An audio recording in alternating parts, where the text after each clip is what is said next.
아유, 추워. 1월 이맘때만 되면 이렇게 속옷을 입어도 춥단 말이지. 어디 몸 좀 녹일 데가 없을까? 소환아, 많이 춥지? 여기 우리 집으로 와. 진짜? 고마워. 이거 마셔. 몸 따뜻하게 녹여주는 차야. 우와, 너 진짜 착하구나. 근데 넌 이름이 뭐야? 난 대안이라고 해. 소환이 너가 너무 추워하길래 좀 덜 추운 우리 집에서 몸 좀 녹이고 가. 고마워. 태안이, 넌 진짜 마음씨도 따뜻하구나.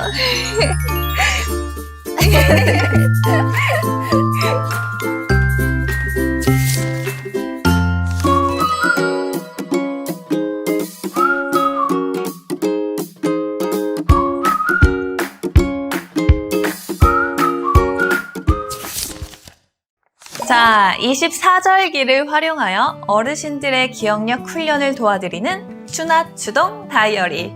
안녕하세요. 저는 태양입니다. 오늘은 바로 대망의 첫 번째 시간입니다. 오늘 저와 함께 진행해 주실 하늘쌤 인사해 주시죠. 네, 안녕하세요. 어르신들과 함께 재밌는 절기 이야기를 만들어갈 하늘쌤입니다. 절기라는 게 하늘에 떠 있는 태양의 위치에 따라 나타나는 계절의 변화잖아요. 그래서 6회 동안 절기의 이야기를 나눌 저희의 이름도 하늘과 태양입니다.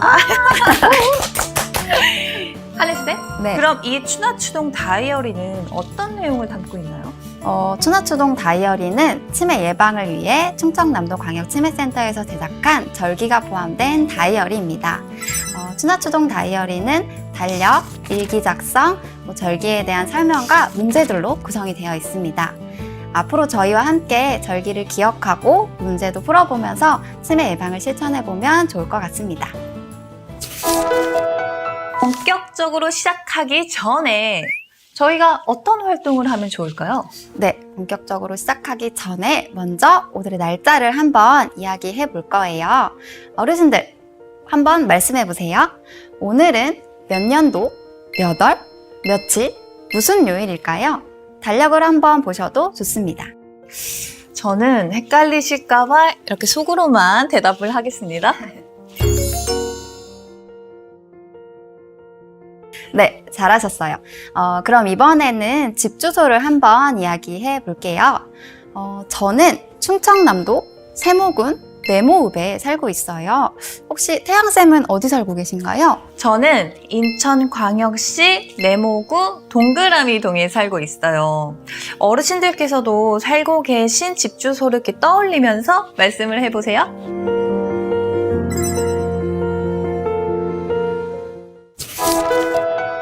네, 이번에는 달력과 일기를 함께 보며 작성을 해볼게요. 달력을 보고 1월의 일정을 작성해주세요. 예시를 참고하시거나 뒷장에 있는 스티커를 활용하셔도 좋습니다. 저도 이렇게 해볼게요. 1월의 중요한 일정은 어머니의 생신이 있고,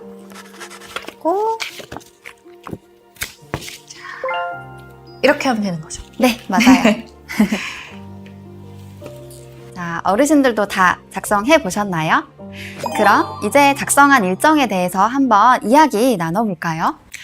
제가 적은 날은 어머니 생신인데요. 저희 어머니 생신이 추운 날이셔서 앞으로는 특히 더 따뜻하게 보내실 수 있게 신경을 좀 써야겠다. 그런 생각이 좀 많이 들더라고요. 정말 태양처럼 뜨거운 마음을 가진 효녀시네요. 뭘 또 그렇게.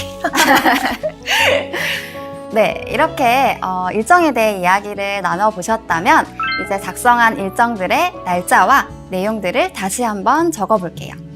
그리고 계획한 일정들을 잘 실천하셨는지 네모 빈칸에 동그라미, 세모, X로 표시해봅시다.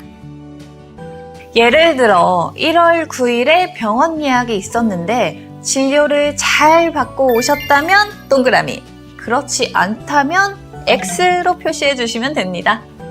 네, 이렇게 해서 세모와 X를 제외한 동그라미 개수만큼 뒷장에 있는 사과 스티커를 나무에 붙여보세요.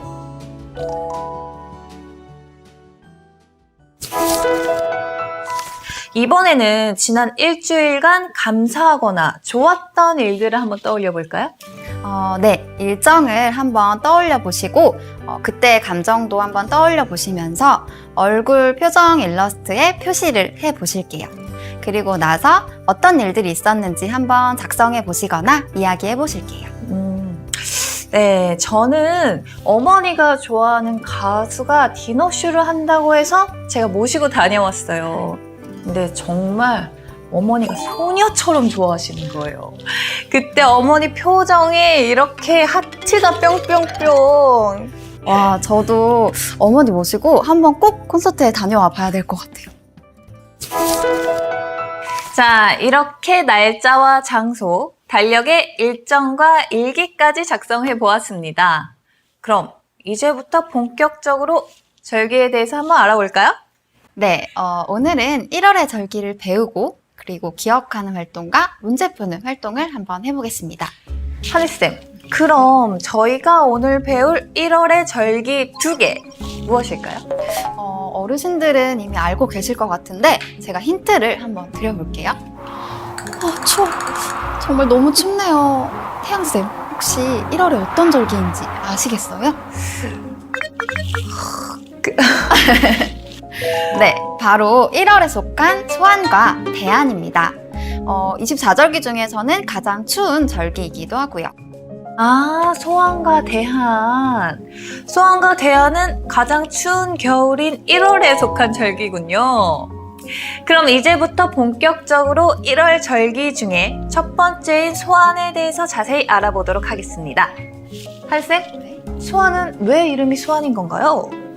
네, 소환은 말 그대로 작은 추위라는 뜻을 가지고 있는 1월의 절기입니다. 올해 소환은 몇 월, 며칠일까요? 아래에 나오는 자막으로 한번 확인해 주세요. 날짜가 매년 달라지나요? 네, 24절기는 1년을 24등분 하는 전통적인 방법과 그리고 태양의 움직임에 따라 조금 세밀하게 계산하는 방법으로 나뉘어지고 있습니다. 우리나라 같은 경우에는 태양의 움직임을 세밀하게 계산하는 방법으로 24절기를 나누기 때문에 매년 절기의 날짜가 조금씩 달라집니다. 네, 소환은 그리고 절기 중에서는 23번째 절기이고 작은 추위라는 뜻을 가지고 있지만 사실 겨울 중에서는 가장 추운 때를 말합니다. 가장 추운 때이기 때문에 예로부터 이때가 되면 땔감들을 모아서 혹한에 대비하거나 먹을거리 등을 집안에 배치해 두곤 했습니다. 그렇군요. 그럼 앞에서 이야기했던 소환이 대안집에 몸을 녹이러 간다. 이 속담 말고 또 무엇이 있을까요? 혹시 이런 속담 들어보셨나요? 소환 추위는 꾸어다라고도 한다라는 속담이 있어요. 들어보셨나요? 네, 추위를 꾸어온다 그런 건가요? 네, 맞아요. 이 속담은 그전에는 그다지 춥지 않다가도 소환 때가 되면 마치 추위를 꺼온 것처럼 많이 추워진다라는 뜻을 가지고 있는 속담입니다. 아, 그렇군요. 자, 소환이 어떤 절기인지 잘 들으셨나요? 소환에 대한 내용을 잘 기억해 주세요. 다음은 1월의 두 번째 절기에 대해서 알아볼까요? 그럼 이번에도 제가 힌트를 한번 드려볼게요. 아까 소환이 너무 추워해서 누구의 집으로 몸을 녹이러 갔었죠? 소환이 마음씨도 따뜻한 대안. 대안 집에 갔었어요. 네, 맞아요. 바로 대안입니다. 하늘쌤, 네. 그럼 대안은 이름처럼 큰 추위, 그런 뜻을 가지고 있는 건가요? 네, 맞아요. 대안은 절기 중에서 24번째 절기이고요. 큰 추위라는 뜻을 가지고 있긴 하지만 소환보다는 조금 덜 추운 때입니다. 네, 올해 대안은 몇 월, 며칠일까요? 아래에 나와 있는 자막으로 한번 확인해 주세요. 소환은 가장 추운 때, 그리고 대안은 소환보다는 덜 추운 때라고 기억을 해보세요. 그리고 대안 후 5일부터 입춘 전 3일까지 신구간이라는 시기가 있거든요. 신구간이요? 네. 신구간은 사람이 사는 지상에 하늘의 신들이 없는 기간입니다. 그래서 이때는 이사를 하거나 집안 손질을 하거나 집안 행사를 해도 별 탈이 없다라는 시기입니다. 그러면 대한후 5일부터 입춘 전 3일까지 기간에 실제로 이사들도 많이 하겠네요. 네. 그럼 대안과 관련된 속담 무엇이 있을까요? 네. 제가 준비한 속담은 대안 끝에 양춘이 있다라는 속담입니다. 그래서 이 속담은 대안이라는 큰 추위의 고비만 넘기면 곧 따뜻한 봄이 올 거라는 뜻을 가지고 있는 속담입니다. 와, 참 좋은 뜻이네요. 꼭 기억해두면 좋을 명언 같아요. 자, 우리 어르신들께서도 대안이 어떤 절기인지 잘 기억해주세요. 어머. 지금 이거 제 뱃속에서 난 소리죠? 네. 자, 우리가 이렇게 얘기를 한참 나누다 보니까 제가 아주 살짝 배가 고파지는 것 같습니다. 그래서 말인데 이 절기 때에도 주로 먹는 음식이 있을까요? 어르신들께서는 1월에 주로 어떤 음식을 드시나요? 네. 이 소환과 대안이 속한 1월에는 주로 쌀밥과 골동반이라고 불리는 비빔밥을 먹는다고 합니다. 쌀밥과 골동반을 1월에 주로 먹는 이유가 있을까요? 이 쌀밥 같은 경우에는 겨울에 쌀에서 따뜻한 기운을 얻어서 음양의 조화를 지니기 위해서 주로 1월에 먹는다고 합니다. 그리고 골동반이라고 불리는 비빔밥 같은 경우에는 우리가 남은 밥이나 이렇게 반찬들을 같이 넣어서 먹잖아요. 그래서 이렇게 같이 먹으면서 묵은해는 보내고 새해를 맞이한다라는 의미에서 1월에 주로 먹는다고 합니다. 그렇군요. 1월에 주로 먹는 음식인 쌀밥과 골동반이라 불리는 비빔밥도 잘 기억해 주세요. 저도 오늘 저녁 메뉴는 비빔밥으로 정했습니다. 잘하셨어요. 자, 그럼 지금까지 배웠던 소환과 대안에 대한 내용 한번 떠올려 볼까요? 여기 메모장이 보이네요. 네, 맞아요. 어르신들께서도 이제 메모장을 갖고 계실 텐데요.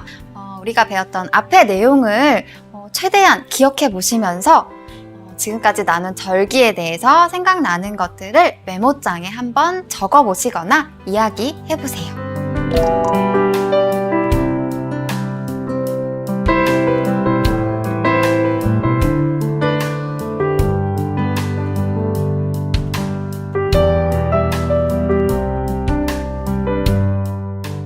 메모장에 적고 나니까 배운 절기가 더 잘 기억이 되는 것 같아요. 네. 잘 기억을 해 주시고요. 이번에는 다양한 색깔로 색칠 활동을 한번 해보세요.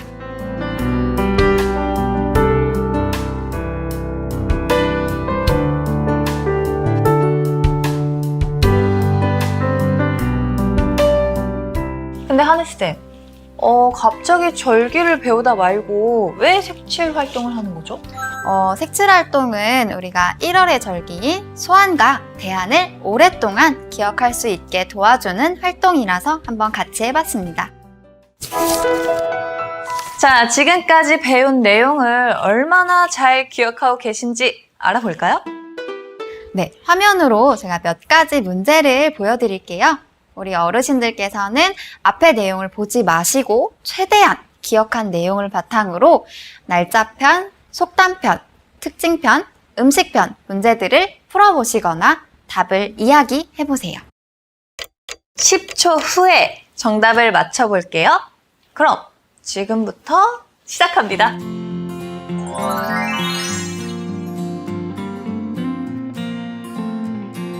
소환은 몇 월 며칠인가요?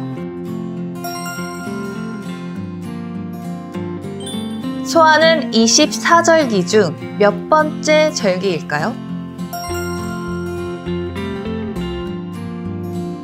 대안은 몇 월 며칠인가요? 대안은 24절기 중 몇 번째 절기일까요? 땡땡의 추위는 꾸어다가도 한다. 여기서 땡땡에 들어갈 절기는 어떤 절기일까요? 땡땡 끝에 양춘이 있다. 여기서 땡땡에 들어갈 절기는 어떤 절기일까요?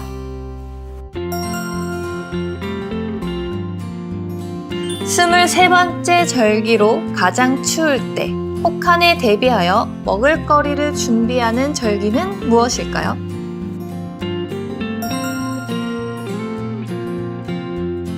스물네 번째 절기로 큰 추위라는 뜻을 가지고 있고 제주도에서는 집안 손질과 행사를 해도 탈이 없는 이 절기는 무엇일까요?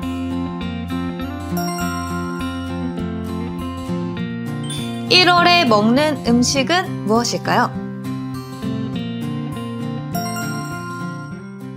정답 잘 맞추셨나요? 이번에는 보너스 문제도 보여드릴 텐데요. 기억한 내용으로 풀어보시거나 답을 이야기해 보세요. 10초 후에 정답하면 보여드릴게요.